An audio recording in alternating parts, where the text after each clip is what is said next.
wanted to give their testimony before the Quadcom, we decided that we should maybe interview them all first. Tingnan namin, sino ba yung yung mas credible doon? Interview them all first. Tingnan namin, sino ba yung yung mas credible doon? Interview them all first. Tingnan namin, sino ba yung yung mas credible doon?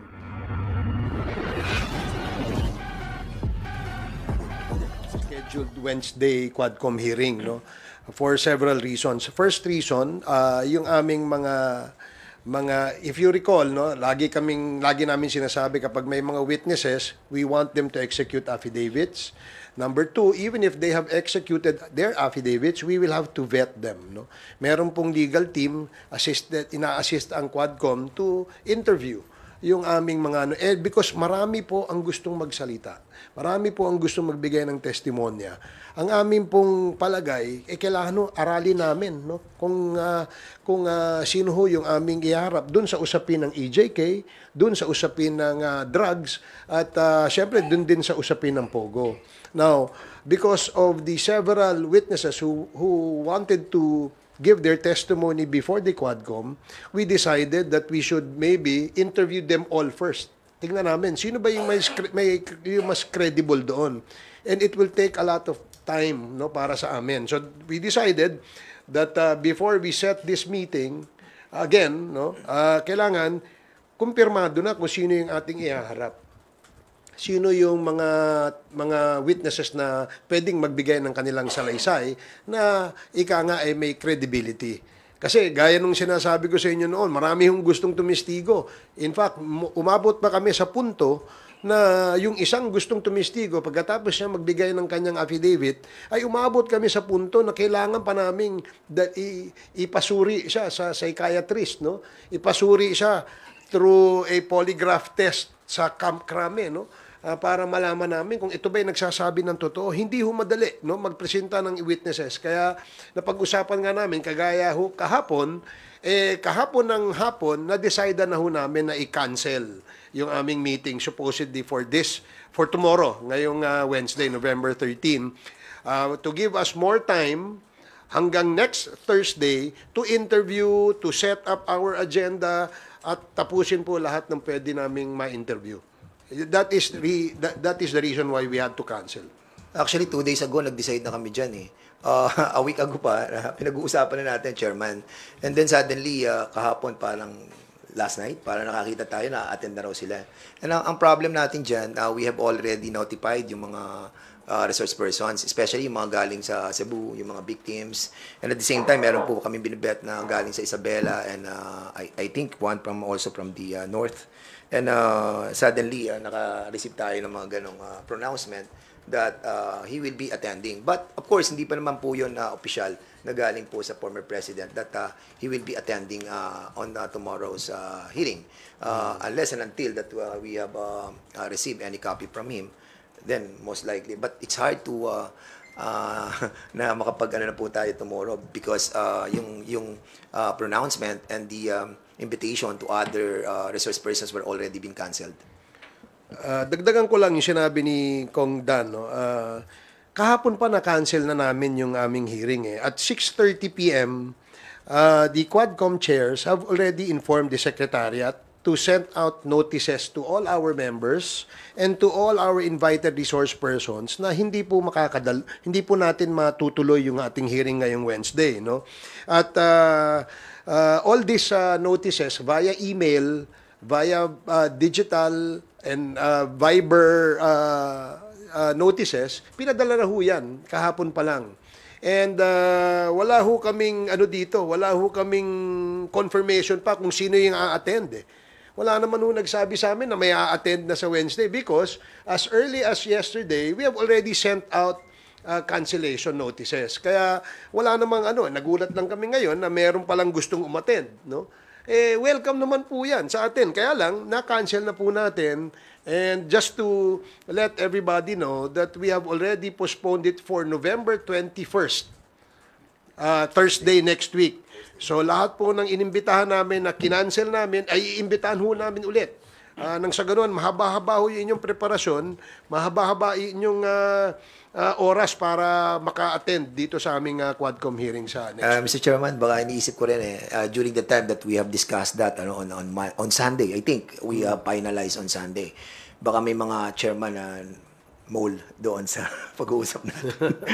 Just kidding. Pero we already decided last Sunday pa po at pinormalize lang po namin yan kahapon, and that's the reason why we already have a meeting yesterday.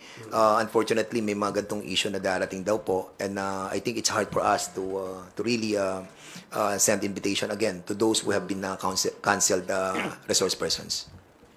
And kung wala naman talagang kung wala naman talagang direct statement ang ating former president na darating siya, tingin namin propaganda lang yung lumalabas ngayon sa internet, no, sa social media na darating siya. Kasi gusto rin naming dumating siya dahil pinagbantaan nga niya yung mga congressmen na sinasabi niya, sisipain daw niya, wala namang virtual kick. 'Di ba? So, mas maganda sana dumating siya dahil willing naman si Chairman Dan na magpasipa sa former president. Virtual kick. Tsaka napakahirap naman po kung na-cancel ng isang committee hearing. Para mag-imbita ka na naman, you need at least 3-day notice sa mga i-invite ninyo. So, masyado na pong short yung ilang oras. In fact, yung mga naging reason kung bakit po kami nag-issue ng subpoena for the second time, na-reissue po namin because we are following our rules dito po sa House. Sir, yung si Attorney Panelo kasi yung isa sa mga nag-confirm na pupunta raw po si former president. Tapos, with the cancellation of the hearing, may mga posts po kasi online saying na baka naduwag daw yung Quadcom. Alam mo, unang-una, hindi naman si Attorney Panelo inimbitahan namin. Di ba? It was the former president ng aming inimbitahan.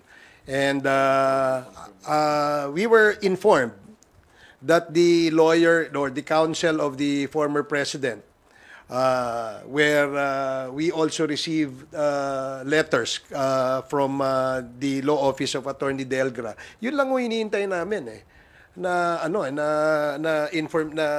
information.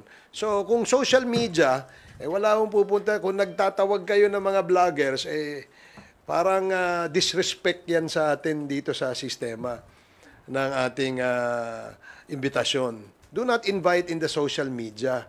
Kung gusto nyo, sumagot kayo, sulatan nyo kami. Diba? Sulatan nyo kami kung kayo ay pupunta. Hindi yung sa social media kayo magsasalita.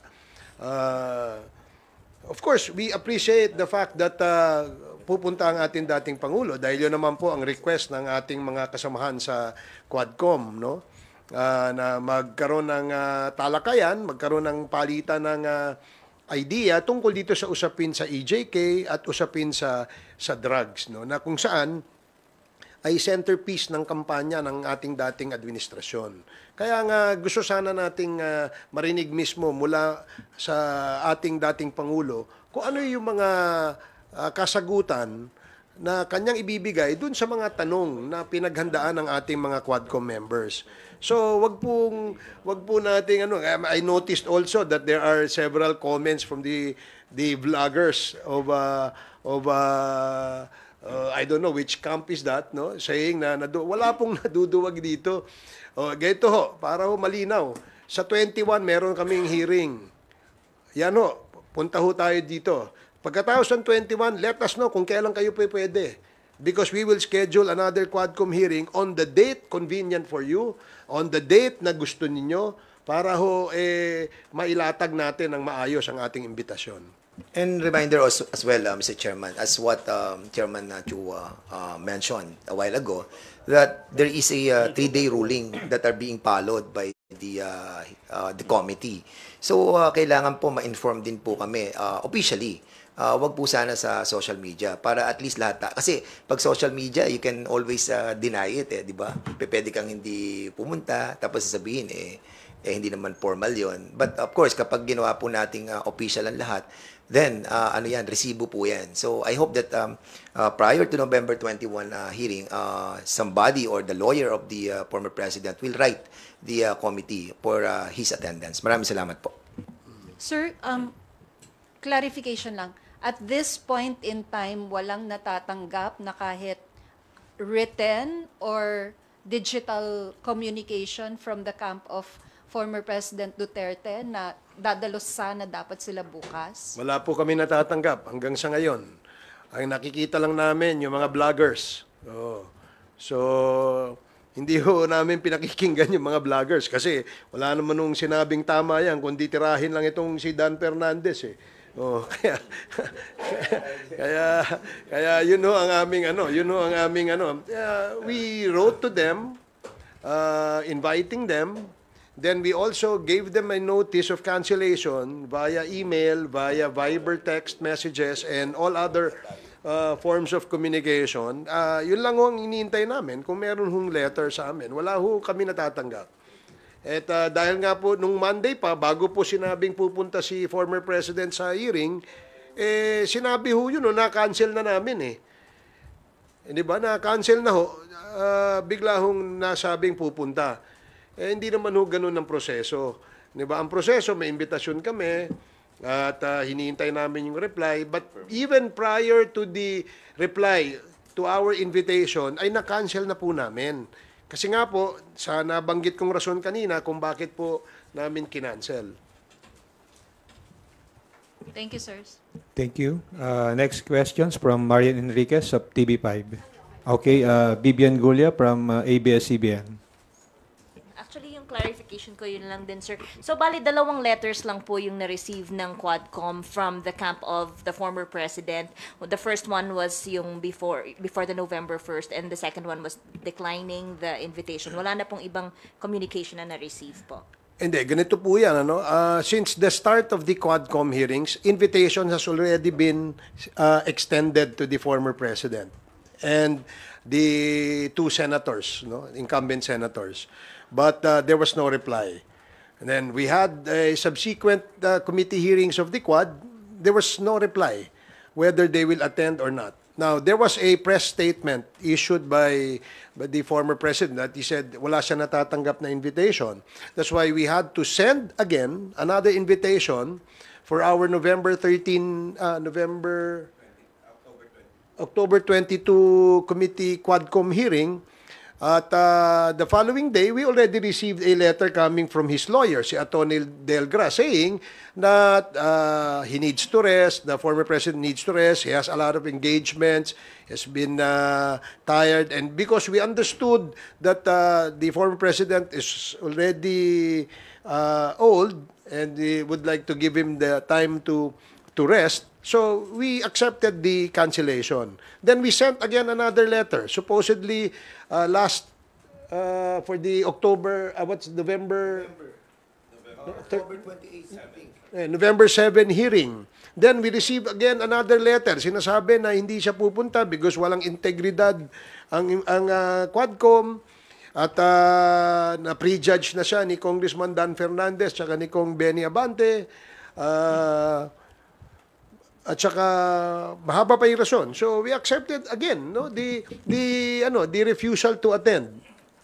Now we're supposed to have a November 13 hearing, but we decided to cancel it yesterday. Ngayon sasabihin na pupunta.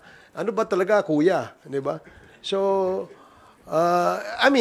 ito formally sent po yung letter, ang invitation.